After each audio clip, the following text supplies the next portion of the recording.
Welcome back to നാറ്റമി. നാറ്റമിയുടെ exam orientation live ക്ലാസ്സിലേക്ക് ഏവർക്കും സ്വാഗതം. അപ്പോൾ ഇന്ന് നമ്മൾ വന്നിട്ടുള്ളത് സോഷ്യോളജിയുടെ കുറച്ച് ചാപ്റ്ററുമായിട്ടാണ്.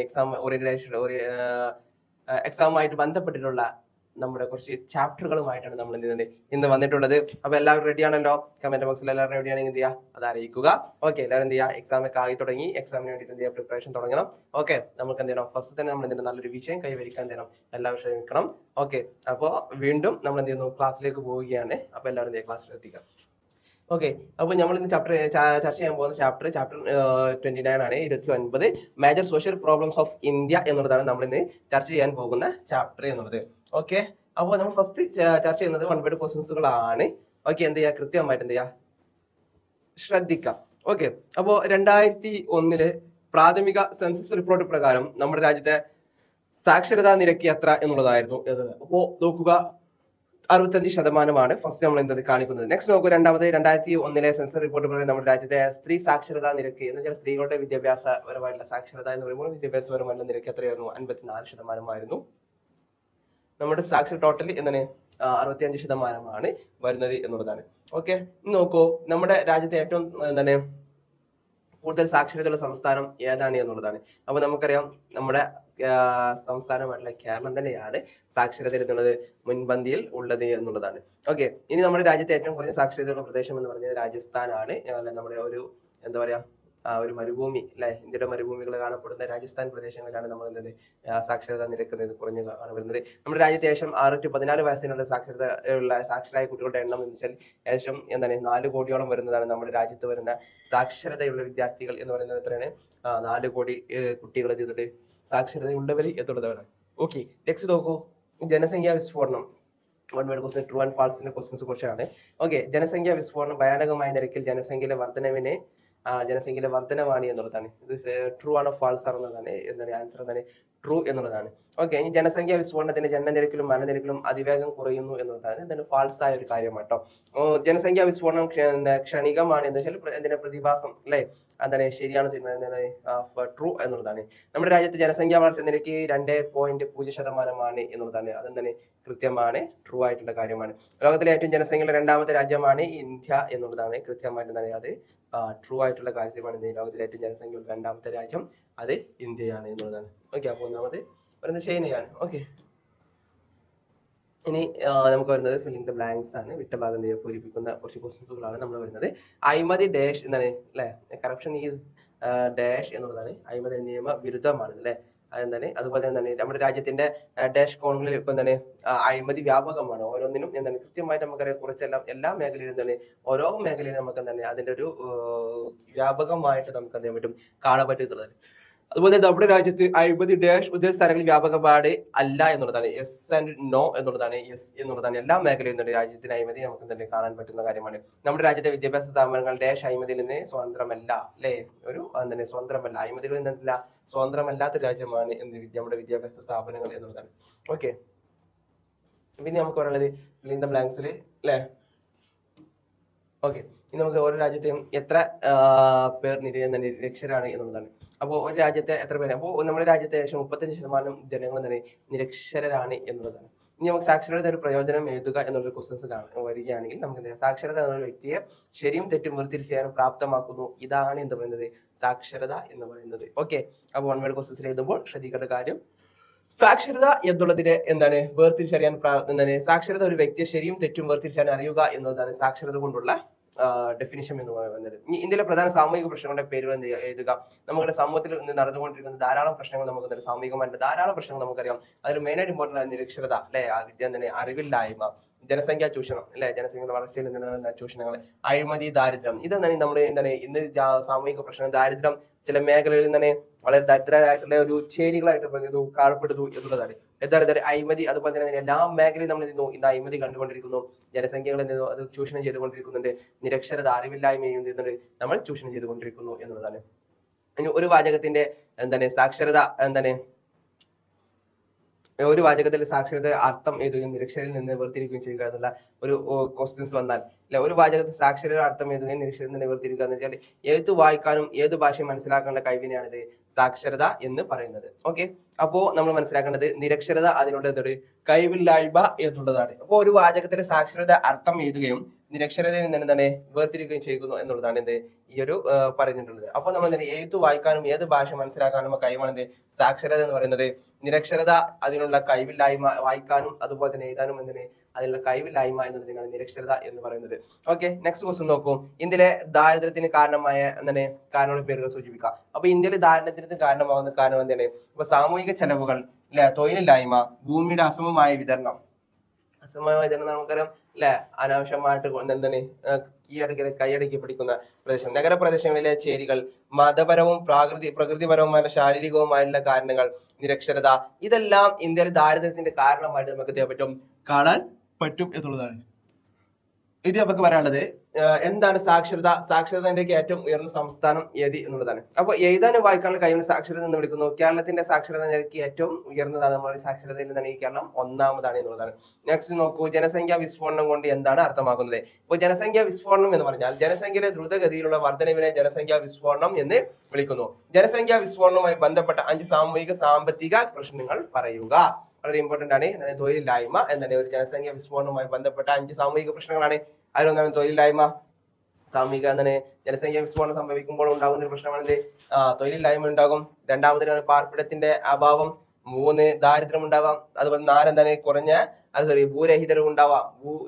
ഭൂമി ലഭിക്കാത്തവർ. 4 കുറഞ്ഞ ജീവിത നിലവാരമുള്ളവരായിരിക്കും ഇവര് എന്നുള്ളതാണ്. ഈ 4 കാര്യവും ഇതിൽ പെടുന്നവർ ആണ് എന്നുള്ളതാണ്. ഓക്കെ, നെക്സ്റ്റ് പറയുന്നത് അഴിമതി എന്നതുകൊണ്ട് എന്താണ് ഉദ്ദേശിക്കുന്നത്? അതിന്റെ 5 തരം പേര് നൽകുക എന്നുള്ളതാണ്. അപ്പൊ അഴിമതി എന്ന് പറഞ്ഞാൽ അഴിമതി നിയമവിരുദ്ധവും ധാർമ്മികവുമായ പ്രവർത്തികളിലൂടെ സ്ഥാനം ഉണ്ടാക്കുകയും ഉയർത്തുകയും ചെയ്യുന്നു എന്നുള്ളതാണ് എന്ത് അഴിമതി കൊണ്ട് ഇവിടെ അർത്ഥമാക്കുന്നത്. ഇനി നമ്മൾ മനസ്സിലാക്കേണ്ടത് പണവും വസ്തുക്കളുടെ നേടുന്നതിനുമായി ബന്ധപ്പെട്ട വ്യക്തിഗത പെരുമാറ്റമാണിത്. നമ്മുടെ രാജ്യത്തിന്റെ എല്ലാ ഭാഗങ്ങളിലും അഴിമതി വ്യാപകമാണ്. സാമൂഹിക, സാമ്പത്തിക, രാഷ്ട്രീയ, മത, ഭരണ, വാണിജ്യ, തൊഴിൽ മേഖല എന്താണ് ഇത് ഇന്ന് നിലനിൽക്കുന്നു എന്നുള്ളതാണ്. എന്ത് അഴിമതി നിലനിൽക്കുന്നു എന്നുള്ളതാണ്. ഇനി അഴിമതിയുടെ തരങ്ങൾ നമുക്ക് പറയാൻ പറ്റും. സ്വജനപക്ഷപാതം, അല്ലെ, ബി ആയിട്ട് നമുക്ക് എന്താണ് ഫേവറിറ്റിസം, അല്ലെ, അതുപോലെ തന്നെ സ്ത്രീധനം, ഡി സത്യസന്ധത, അധാർമികത, ഭ്രൂണഹത്യ, ഓഫീസിൽ ജോലി ചെയ്യുന്ന നിയമവിരുദ്ധമായ സംതൃപ്തി നൽകൽ. അപ്പോൾ ഇതെല്ലാം അതുപോലെ തന്നെ എന്താണ് തെരഞ്ഞെടുപ്പിൽ മത്സരിക്കുന്നതിനായി ഓഫീസും അധികാരവും ദുരുപയോഗം ചെയ്ത് പണം സമ്പാദിക്കുക, കുറ്റവാളികൾക്ക് ടിക്കറ്റ് നൽകുന്നത്, ഫണ്ട് അനുവദിക്കുന്നതിന് കൈക്കൂലിയും കമ്മീഷനും വാങ്ങുന്നു, വ്യാപാരിയെ ഉപയോഗിച്ച് പൊതുപണം കൊള്ളയടിക്കുക. ഇതെല്ലാം നമുക്ക് എന്തിനു പറയാൻ പറ്റും? അഴിമതിയുടെ വ്യത്യസ്ത തരങ്ങൾ എന്ന് പറയാം. ഇതൊരു മേഖല നമുക്കറിയാം എല്ലാ മേഖലയിലും ഇന്ന് അഴിമതി എന്നുള്ളത് തന്നെ വളരെ ഇമ്പോർട്ടന്റ് ആയിട്ട് നമുക്ക് കാണാൻ പറ്റുന്ന ഒരു കാര്യമാണ്. വളരെ മ്ലേച്ഛമായ മോശമായ ഒരു പ്രവർത്തനം, അല്ലെ, അഴിമതി. ഇത് കാരണം എന്തെയ്യുന്നു? അവകാശം ലഭിക്കേണ്ടവർക്ക് അവകാശം ലഭിക്കാതെ പോകുന്നു, അല്ലെ, അവകാശം നൽകപ്പെടാത്തവർക്ക് അവകാശം നൽകപ്പെടുന്നു. അതുപോലെ തന്നെ എന്താണ് കഴിവുള്ളവനെന്നും കഴിവുകാരനായി ജീവിക്കുന്നു, പാവപ്പെട്ടവനെന്നും താഴ്ത്തപ്പെട്ടുകൊണ്ടിരിക്കുന്നു എന്നുള്ള വളരെ മോശമായിട്ടുള്ള രീതിയാണ് അഴിമതിയിലൂടെ എന്തുന്നത് കടന്ന് പോകുന്നത്. ഇന്ന് അഴിമതി കാരണം ഉണ്ടാകുന്നത് എന്നുള്ളതാണ്.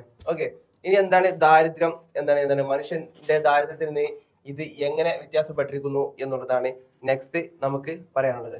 ഓക്കെ, അപ്പൊ നമുക്ക് ഇനി നെക്സ്റ്റ് ക്വസ്റ്റ്യൻ നോക്കാം. എന്താണ് ദാരിദ്ര്യം? ദാരിദ്ര്യം എന്നുള്ള മനുഷ്യന്റെ ദാരിദ്ര്യത്തിൽ നിന്ന് ഇത് എങ്ങനെ വ്യത്യാസപ്പെട്ടിരിക്കുന്നു എന്നുള്ളതാണ്. അപ്പൊ ദാരിദ്ര്യം എന്ന് വെച്ചാൽ ദാരിദ്ര്യം സാമ്പത്തിക വീക്ഷണകോണിൽ ദാരിദ്ര്യം എന്നത് ദിവസത്തെ 2 ഭക്ഷണത്തിനുള്ള ചെലവ് നികത്താൻ കഴിയാത്ത വരുമാനം നേടാനുള്ള കഴിവില്ലായ്മ. എന്ന് വെച്ചാൽ അവർക്ക് ഭക്ഷണം കഴിക്കാനുള്ള ചെലവ് പോലും അവർക്ക് ഒരു ദിവസം ലഭിക്കാത്ത രീതിയിലുള്ള വേതനമാണ് നേടാൻ കഴിയുന്നതെങ്കിൽ അവൻ എന്താ വിളിക്കാം? ദരിദ്രം എന്ന് നമുക്ക് എന്ത് ചെയ്യാം വിളിക്കാം. ബി എന്താണ് മനുഷ്യ ദാരിദ്ര്യം എന്ന് പറഞ്ഞാൽ മനുഷ്യന്റെ കാഴ്ചയിൽ കാഴ്ചപ്പാട് ദാരിദ്ര്യം എന്താണ് ദീർഘായുസ്, അറിവ്, മാന്യമായ ജീവിത നിലവാരം എന്നിവയുടെ നിഷേധമാണ്. എന്നുവെച്ചാൽ ദാരിദ്ര്യത്തിന് സാമൂഹികവും സാമ്പത്തികവുമായ രാഷ്ട്രീയവും മതപരവും പ്രകൃതിദത്തവും ശാരീരികവും വിദ്യാഭ്യാസപരവുമായുള്ള കാരണങ്ങൾ എന്ത് ചെയ്യുന്നുണ്ട് ഇതിനുണ്ട് എന്നുള്ളത് ഒരു മനുഷ്യന്റെ ദാരിദ്ര്യത്തിന് കാരണമാകുന്നുണ്ട് എന്നുള്ളതാണ്. അപ്പൊ മനുഷ്യന്റെ കാഴ്ചപ്പാട് ദാരിദ്ര്യം എന്താണ് ദീർഘായുസ്, അറിവ്, മാന്യമായ ജീവിതം. ഇത് തന്നെ നിലവാരമില്ലാത്തവരാണെങ്കിൽ അവൻ എന്താണ് ദാരിദ്ര്യം എന്ത് ചെയ്യും പറയേണ്ടി വരും എന്നുള്ളതാണ്. നോക്കൂ, അഴിമതിയുടെ അർത്ഥവും അതുപോലെ തന്നെ എന്താണ് കാര്യങ്ങളാണ് നമ്മൾ എന്ത് ചെയ്യുന്നത് ഇനി പറയാൻ പോകുന്നത് എന്നുള്ളതാണ്. അപ്പൊ അഴിമതിയുടെ കാരണങ്ങൾ എന്താണ് ചുരുക്കി വരിക്കുക എന്നുള്ളതാണ്. അപ്പൊ അഴിമതിയുടെ കാരണങ്ങൾ നമുക്ക് സാമൂഹിക സമുദായത്തിൽ അഴിമതിയുടെ വ്യാപനമായി നിരവധി കാരണങ്ങൾ നമുക്ക് ബന്ധപ്പെട്ടിരിക്കുന്നു. അവയിൽ ചില കൈക്കൂലിയുടെയോ കമ്മീഷന്റെയോ അടിസ്ഥാനത്തിൽ നിന്നോ നിയമവിരുദ്ധമായ കാര്യങ്ങൾക്ക് വിധേയമാക്കുന്നു. കൂടുതൽ കൂടുതൽ സാമ്പത്തിക ഉപഭോക്തൃ വസ്തുക്കളുടെ സാമ്പത്തികവും ജോലിയിൽ നിന്ന് ഉയർന്ന അഭിലാഷങ്ങൾ സമൂഹത്തിൽ നിന്ന് പദവി ഉയർത്തുക, സ്ത്രീധനം നൽകൽ, സാങ്കേതിക ചെലവുകൾ വഹിക്കുക, കുട്ടികളുടെ ഉന്നത വിദ്യാഭ്യാസം, ആധുനികവും മനോഹരമായ വീട് പണിയുക. അപ്പൊ ഇതെല്ലാം എന്തിലേക്ക് അഴിമതിയുടെ കാരണമായിരുന്നില്ല, നമുക്ക് അഴിമതിയിലേക്ക് നടക്കുന്ന കാരണമായിരിക്കും എന്ത് ചെയ്യാം, ചുരുക്കി വിവരിക്കാം എന്നുള്ളതാണ്. അപ്പൊ ഇതുമായി ബന്ധപ്പെട്ട ക്വസ്റ്റ്യൻസുകളായിരിക്കും മെയിനായിട്ട് എന്ത് ചെയ്യുക, നമ്മൾ ചോദ്യങ്ങൾ വരിക എന്നുള്ളത് ചെയ്യുക, നിങ്ങൾ മനസ്സിലാക്കുക. ക്വസ്റ്റ്യൻ പേപ്പറിൽ നിന്ന് വൺവേഡ് ക്വസ്റ്റ്യൻസുകൾ വരാം. അതുപോലെ തന്നെ സമൂഹത്തിൽ നടക്കുന്ന പ്രശ്നങ്ങളെ കുറിച്ചുള്ള വലിയ രീതിയിലുള്ള വിശദീകരിച്ച് ചെയ്തുള്ള ക്വസ്റ്റ്യൻസുകൾ വരാം. Social problems of major social പ്രോബ്ലംസിനെ കുറിച്ച് ചോദിക്കാം. അതിന് മെയിനായിട്ട് പറയുന്ന കറപ്ഷൻസ് നമുക്ക് പറയാൻ പറ്റും. അപ്പൊ ഇങ്ങനെയുള്ള കാര്യങ്ങളൊക്കെ നമുക്ക് എന്ത് പറ്റും, നമുക്ക് പറയാൻ പറ്റും. അപ്പൊ അതുപോലെ തന്നെ അതൊക്കെ എന്ത് ചെയ്യാം, നല്ല വിശദമായിട്ട് നമുക്ക് എന്ത് ചെയ്യാം, എഴുതാൻ പറ്റുന്ന എന്ത് ചെയ്യാം, എഴുതുക. പോയിന്റ്സ് എന്ത് ചെയ്യണം, അതിൽ അടങ്ങിയിരിക്കണം എന്നുള്ളത് ഇമ്പോർട്ടന്റ് ആണ്. ഓക്കെ, നമുക്ക് എന്ത് ചെയ്യാം, നെക്സ്റ്റ് ചാപ്റ്റർ ചർച്ച ചെയ്യാം. നമുക്ക് ഇനി പറയാനുള്ളത് തന്നെ chapter 30 problems of the scheduled caste and the scheduled tribes. പട്ടികജാതി പട്ടികവർഗക്കാരുടെ പ്രശ്നങ്ങളെയാണ് നമ്മൾ എന്ത് ചെയ്യുന്നത്, ഇനി നമ്മൾ ഈ ഒരു ചാപ്റ്ററിൽ ചർച്ച ചെയ്യും. 30ാമത്തെ ചാപ്റ്റർ എന്നത് പറയുന്നത് കാസ്റ്റിന്റെയും അതുപോലെ ട്രൈബ്സിന്റെയും ഒക്കെ പ്രോബ്ലംസിനെയാണ് നമ്മൾ എന്ത് മെയിനായിട്ട് ഷെഡ്യൂൾ ചെയ്യുന്നത്.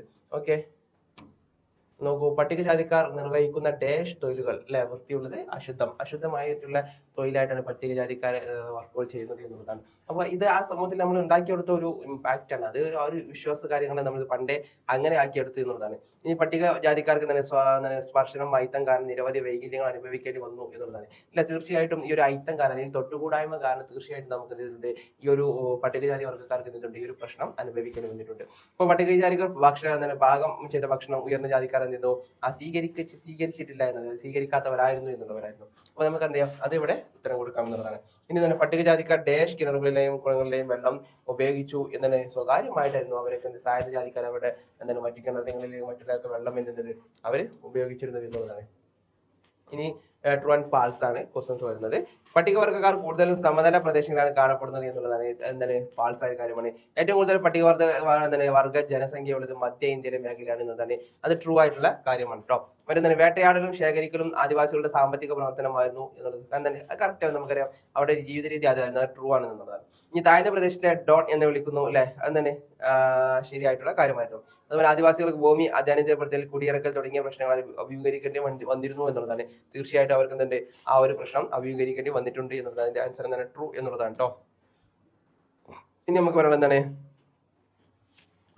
ഗോത്രം എന്ന വാക്ക് ആ പദം കൊണ്ട് നിങ്ങൾ എന്താണ് മനസ്സിലാക്കുന്നത്. അപ്പൊ എന്താണ് ഗോത്രം എന്നുള്ളതാണ് നമ്മൾ പറയാൻ പോകുന്നത്. അപ്പൊ ഗോത്രം എന്നുള്ളത് എന്താണ്, ബന്ധുത്വം, വംശം, പൊതു ചരിത്രം അല്ലെങ്കിൽ എന്താണ് പ്രാദേശിക രാഷ്ട്രീയ സംഘടന എന്നിവയുടെ പങ്കിട്ട ബന്ധങ്ങൾ അടിസ്ഥാനമാക്കി കുടുംബങ്ങളും വംശപരമ്പരകളും അല്ലെങ്കിൽ എന്താണ് അടങ്ങുന്ന ഒരു ജാതിയിൽ നിന്ന് വേർതിരിക്കുന്ന ഒരു സാമൂഹിക ഗ്രൂപ്പാണ് എന്ത് വർഗം എന്നുള്ളത്. അപ്പൊ ആരാണ് തൊട്ടുകൂടാത്ത ജാതികൾ എന്ന് വ്യക്തമാക്കുക എന്നുള്ളതാണ്.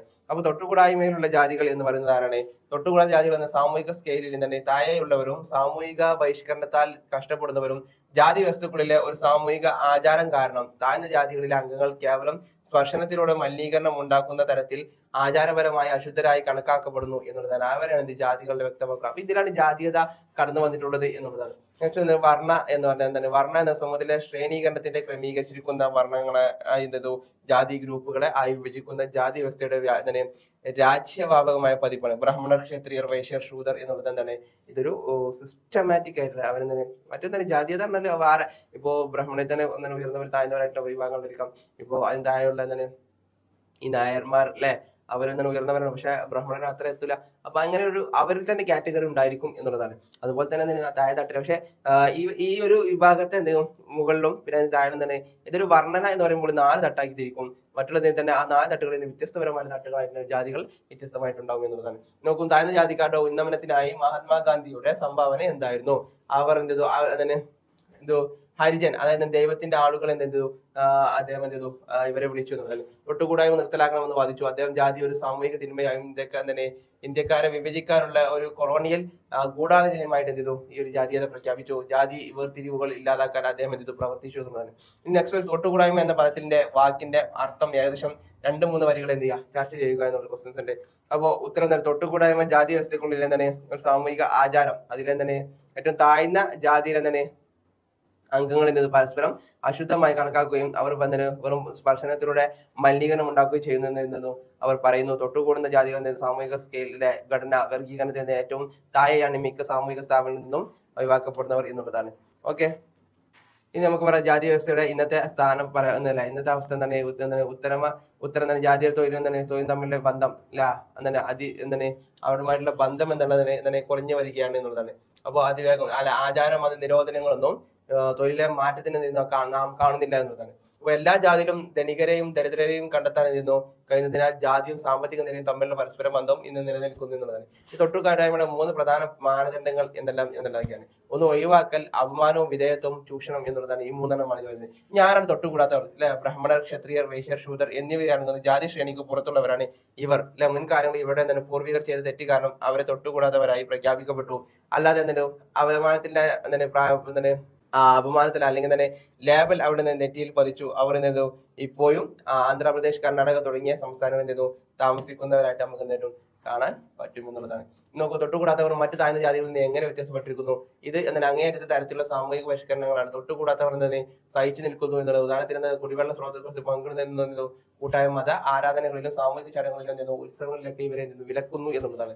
നമുക്ക് സ്വയം അപമാനിക്കുന്നതോ അതേക്കാൾ താഴ്ന്നവനായി സ്വയം കണക്കാക്കുന്നവനോ ആയിട്ടുള്ള പരസ്യമായി സദൃശ്യമായ പ്രവർത്തികൾക്ക് എന്തായിരുന്നു എന്നുള്ളത്. അവർക്ക് തൊപ്പികൾ എടുക്കണം, പാദരക്ഷകൾ കയ്യിൽ കരുതണം, അതുപോലെ തല കുനിച്ച് നിൽക്കണം, വൃത്തിയുള്ളതോ തിളക്കുന്നതോ ആയ വസ്ത്രങ്ങൾ ധരിക്കാതെ നിൽക്കണം എന്നുള്ളതൊക്കെ അവരുടെ പ്രശ്നങ്ങളായിരുന്നു. അല്ലെങ്കിൽ അവരെ ചെയ്യണമായിരുന്നു മറ്റുള്ളവരെ കാണുമ്പോൾ.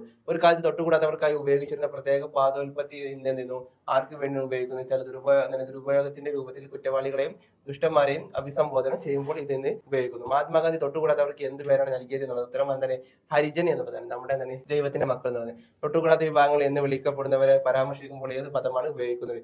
അത് ദളിത്, അതായത് കിയാളൻ എന്നുള്ള ഈ ഒരു പദമാണ് ഇവരെന്ത് ഉപയോഗിക്കുന്നത് എന്നുള്ളതാണ്. ഇനി നെക്സ്റ്റ് ക്വസ്റ്റ്യൻ നോക്കും. 14-ാമത്തെ ഈ വിഭാഗങ്ങളുടെ താല്പര്യങ്ങളെ പ്രതിനിധീകരിക്കുമ്പോൾ അംബേദ്കർ ദളിത് എന്ന പദം ഉപയോഗിച്ചിരുന്നോ? ഇല്ല, അദ്ദേഹം ഈ പദം ഉപയോഗിച്ചിട്ടില്ല. പക്ഷെ ഇത് അദ്ദേഹത്തിന്റെ തത്വത്തിലും ഈ ഗ്രൂപ്പുകളുടെ ശാക്തീകരണ പ്രസ്ഥാനത്തിൽ സൂചിപ്പിച്ചിരുന്നു. 2-ാം വട്ടമേശ സമ്മേളനത്തിൽ അദ്ദേഹം ന്യൂനപക്ഷത്തിന് വേണ്ടിയുള്ള നിലപാട് ഉയർത്തുകയും മഹാത്മാഗാന്ധിയുടെ നിരാഹാര സമരത്തിന് കാരണക്കാരനാവുകയും ചെയ്തത് ഇവിടെ പരാമർശിക്കുന്നതാണ്. അപ്പോൾ ദളിത് ബാന്തേഴ്സിനെ കുറിച്ച് നിങ്ങൾക്ക് എന്താണ് പറയാനുള്ളത്? 1970-കളുടെ തുടക്കത്തിൽ മുംബൈയിലെ കലാപം നടത്തിയ ദളിത് ഗ്രൂപ്പുകളുടെ ഒരു തീവ്ര സംഘടനയായിരുന്നു അത്.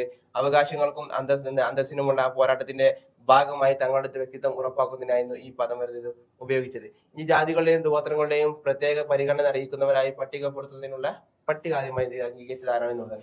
ആ ഷെഡ്യൂൾ 1935 ബ്രിട്ടീഷ് ഇന്ത്യൻ ഗവൺമെന്റ് തയ്യാറാക്കുകയും അല്ലെങ്കിൽ പട്ടിക തയ്യാറാക്കിയ 1919 ഗവൺമെന്റ് ഓഫ് ഇന്ത്യ ആക്ടിലെ 1935 നിയമം ഭേദഗതിയിലൂടെ നടപ്പിലാക്കുന്നത്.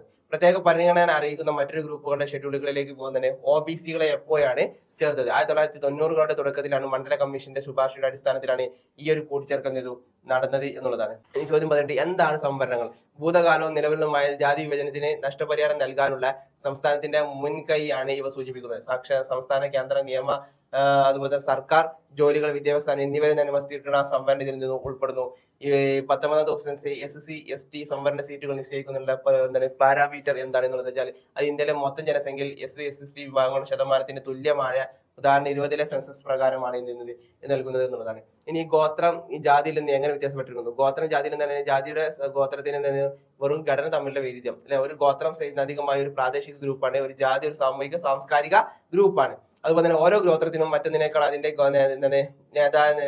നേതാവ് പ്രത്യേക ഭാഷയും എന്നാലും ജാതിയുടെ കാര്യത്തിൽ അത് അങ്ങനെയല്ല. ഒരു ഗോത്രം ഒരിക്കൽ തങ്ങളുടെ അംഗങ്ങൾക്ക് തൊഴിൽ തിരഞ്ഞെടുക്കുന്നത് സംബന്ധിച്ച് നിയന്ത്രണങ്ങൾ ഏർപ്പെടുത്തില്ല. പക്ഷെ ജാതിയിൽ നിന്ന് നിയന്ത്രണങ്ങൾ ഏർപ്പെടുത്തുന്നു. ഈ ജാതിയും ഗോത്രവും ഒരേപോലെയുള്ള കൂട്ടായ തത്വങ്ങളുടെ ഊന്നിപ്പാകുകയും ശാശ്വതമാക്കുകയും ചെയ്യുന്നു. ഒരു ജാതിയോ ഒരു ഗോത്രമോ അതിന്റെ പേരും ജീവിതത്തിന്റെ മാറ്റാം എപ്പോഴും അതിന്റെ കൂട്ടായ തത്വം നിലനിർത്തുന്നു. ഗോത്രങ്ങൾക്ക് സമത്വ സമ്പ്രദായമുണ്ട്. കൂടാതെ തരംതിരിവുകളുടെയും ജൈന ഐക്യദാർഢ്യത്തിന്റെയും ഒരു സമ്പ്രദായം കാണിക്കുന്ന ജാതികളെ പോലെ പരസ്പരം ആശ്രയിക്കുന്നില്ല എന്നുള്ളതാണ്. ഇനി നോക്കൂ, 3 നാഗരികത തൊട്ടു തീണ്ടാത്ത ഒറ്റപ്പെട്ട ജീവിതം നയിക്കുന്ന പ്രത്യേക സമൂഹങ്ങളാണ് ഈ ഗോത്രങ്ങൾ എന്ന് വീക്ഷണത്തിനെതിരെ എന്ത് തെളിവാണ് നിങ്ങൾക്ക് നൽകാനുള്ളത് എന്നുള്ളതാണ്. ഇപ്പോൾ അവർ മതത്തെ കുറിച്ച് നിയമങ്ങൾ അതുപോലെ തന്നെ എഴുതിയിട്ടില്ല. അവർ ഹിന്ദുക്കളോ കർഷകരോ അല്ല. അവർക്ക് സാധാരണ തരത്തിലുള്ള ഒരു സംസ്ഥാനമോ രാഷ്ട്രീയ രൂപമോ അല്ല. അവർ മത്സ്യബന്ധനം, ഭക്ഷണം ശേഖരിക്കൽ, വേട്ടയാടൽ, ഫിഷിംഗ്, കൃഷി തുടങ്ങിയ പ്രാഥമിക പ്രവർത്തനങ്ങൾ ഏർപ്പെട്ടിരിക്കുന്നു. അവർക്ക് ജാതി വ്യവസ്ഥയുടെ കേന്ദ്രമായ ശുദ്ധിയുടെയും മലിനീകരണത്തിനെയും ചലനമില്ല. അവർ പ്രവേശിക്കാൻ കഴിയാത്ത വനങ്ങളിലും ദുർബലമായ പർവ്വതങ്ങളിലുമാണ് അവർ താമസിക്കുന്നത് എന്നുള്ളതാണ്. അപ്പൊ ഇത്രയും കാര്യങ്ങളാണ് ഇതിൽ വരുന്നത്.